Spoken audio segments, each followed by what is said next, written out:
This is a 2005 Mini Cooper. I'm going to show you how to jack it up, and ultimately what we're going to be doing is replacing a couple components. These are the rear strut bushings. They have a two-piece design. Just poke this out. It's basically the bushing piece. There's a metal cylinder washer that goes in the middle of this. This goes through the mount, and then this goes on top, and then there's a washer and a nut that goes under there. So replace both these. These are deformed, and we'll go through that. I just take a piece of wood.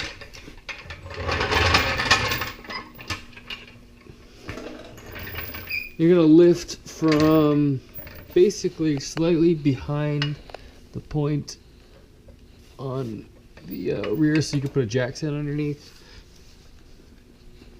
As you can see here, make sure that's locked down. Now, before completely jacking up, what you want to do is just loosen the nut, all four nuts on the rear wheel. You just grab a breaker bar, and just give them a little bit of a turn. Nope, finished. What we want to do is make sure this isn't sliding at all.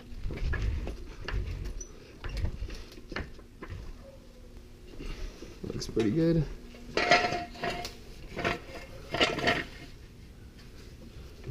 Slowly lower the car down.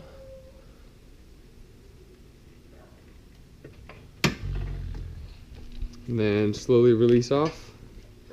That's one side.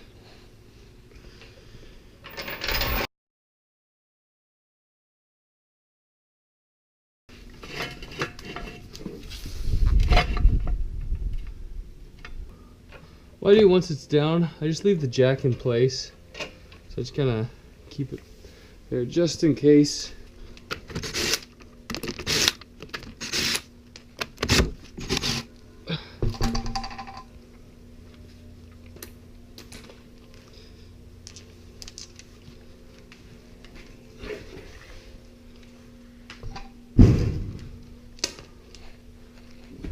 Might as well use that. These have a hub-centric centering thing. You could actually get these on Amazon, depending on the size of the rotor or the wheel. They basically keep the wheel centered. That way when you tighten down the lug nuts, it actually is going to stay centered on the wheel. It won't be slightly offset. If you do have that, what will happen is you'll start to get a kind of like a wobble. And see this? See, that is loose. This has squished out quite a bit. I actually replaced these struts, and now I'm having to do this again. So, what fun, right? Alright. I keep the wheels on each side of the car. That way you don't get confused of which one goes on which side, because there is a rotation sometimes. Same thing on this side. This is also loose. It's causing a bunch of noise, basically. So there's that. Alright, but anyways, next step is to loosen these two 21mm bolts.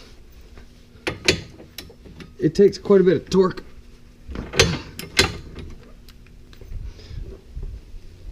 A pretty good breaker bar.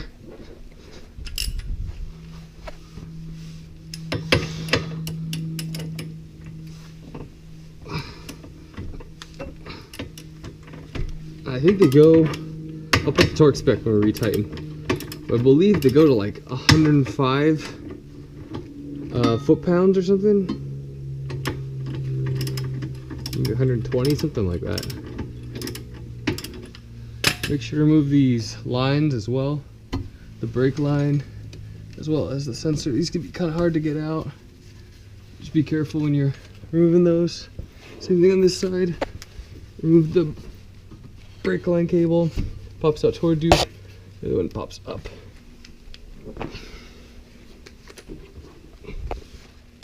Let's see if we can do this. Bingo. 2.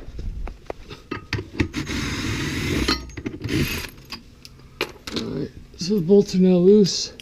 Make sure to apply some anti-seize to the bolts before putting them in. You can see it on here.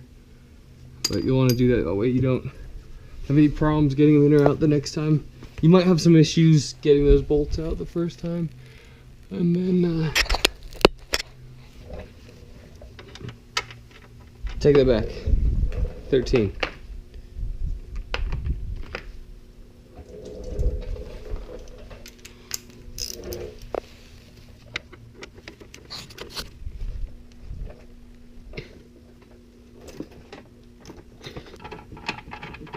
Basically, they're just these bolts. Same thing. Want to play anti-seize to both those. When you're taking these out, though, you're gonna want to make sure to not grab these, snag these cables right here. Kind of just lower it down slowly, grab it, and then when you catch, just move it out of the way. Keep lowering. Just keep beating slowly. Look them out. Now this is the rear strut mount.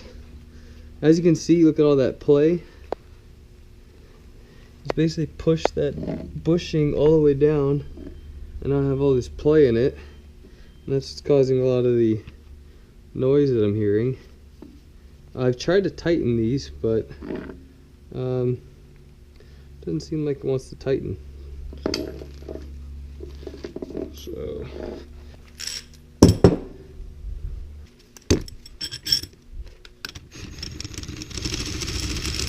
you can just rent these from like AutoZone or Pep Boys. You don't need to buy them.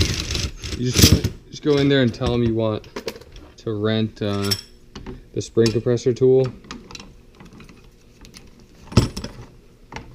You can rent it, I think, for up to 5 days with without incurring any cost or anything. And it seems like no one actually rents these things. So every time I've been there, they've actually been available. So just tighten these till you hit the point. It's gonna grab on here. Well, not grab, but it's gonna hit that spot right there. And I'll show you when we put it back together. But just give these a little tighten. Make sure these are in. The other side, pre-tighten it up. Don't get your finger caught in the threads. Kind of put your hand on top in case it decides to grab it.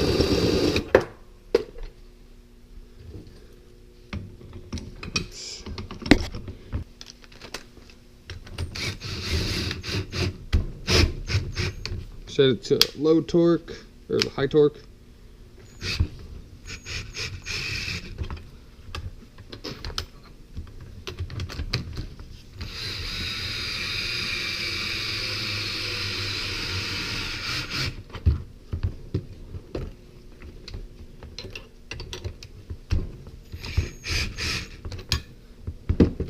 This can be moderately dangerous. This part, you gotta hold the inside while turning it. So basically it's a open-end wrench and like a 5mm Allen key.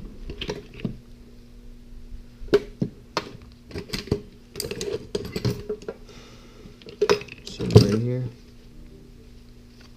Here's the 5. And we need a open-ended, let's see. Maybe like a third. Grab it by here.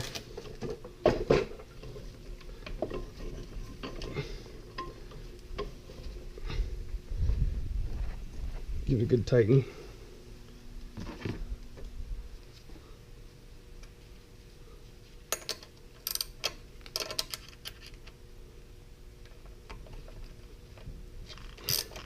Not much on there, to be honest.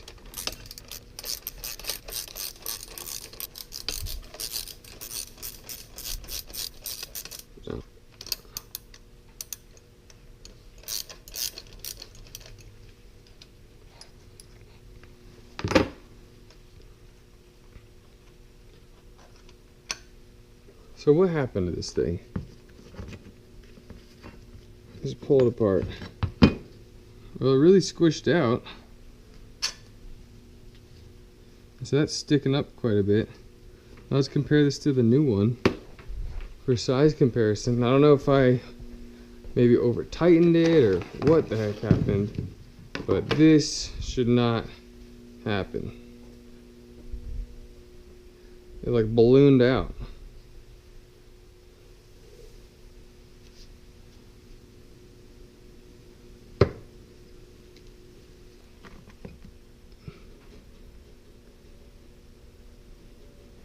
Look at that.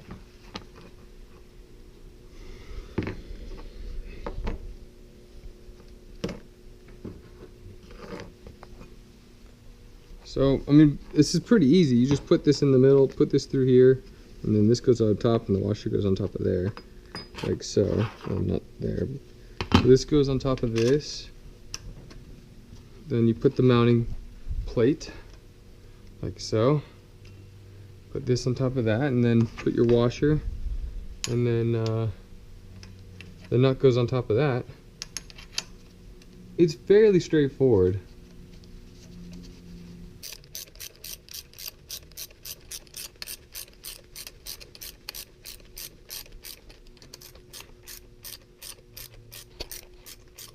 And I'm very little pressure on this thing, so it's not. Another good tip is just to grab a piece of foam. You can buy this at like Home Depot or anywhere, or Lowe's, and basically use it as a just a place to put to rest your knees and that sort of thing when you're working on this type of stuff.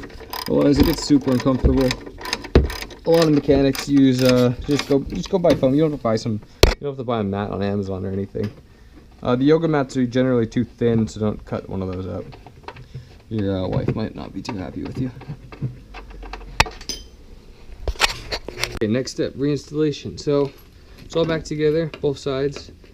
What you want to do is apply little anti-seize to both of the bolts of the fasteners. Just a little bit on the edge, a little bit on this one, just a little bit.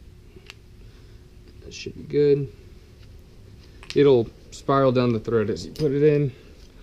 Reinstallation is kind of the same procedure, so this is going to go up in this way, I believe, like so. It should go up like this. You're going to fish it through the back. Try to avoid catching it. It's a little easier if you have some help, but you could do it alone.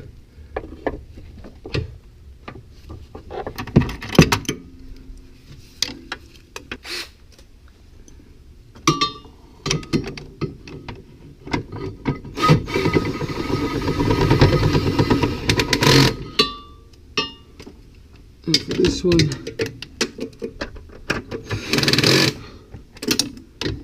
all right.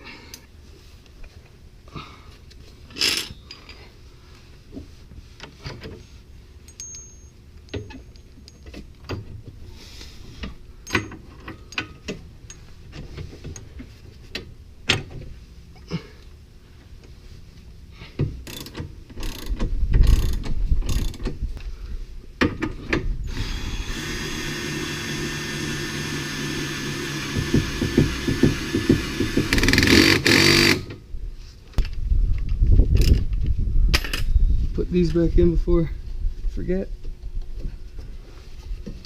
because I have.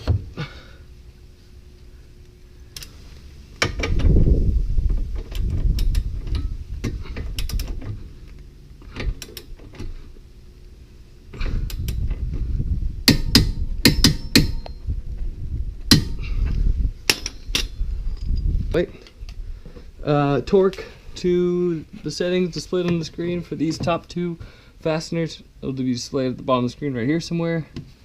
Same with this one. One large fastener, bolt, whatever, on the bottom. Torque spec will be on the bottom right here. Then you want to ensure these lines go back into place. You just kind of snap into place, and that's pretty much it. There's nothing else you need to tighten. Just double check that none of the bushings are worn. Look at those, see how they're supposed to be. They're all flattened out like the other ones. And then you might as well check the sway bar bushings. Like knocking noise, I guess you could say.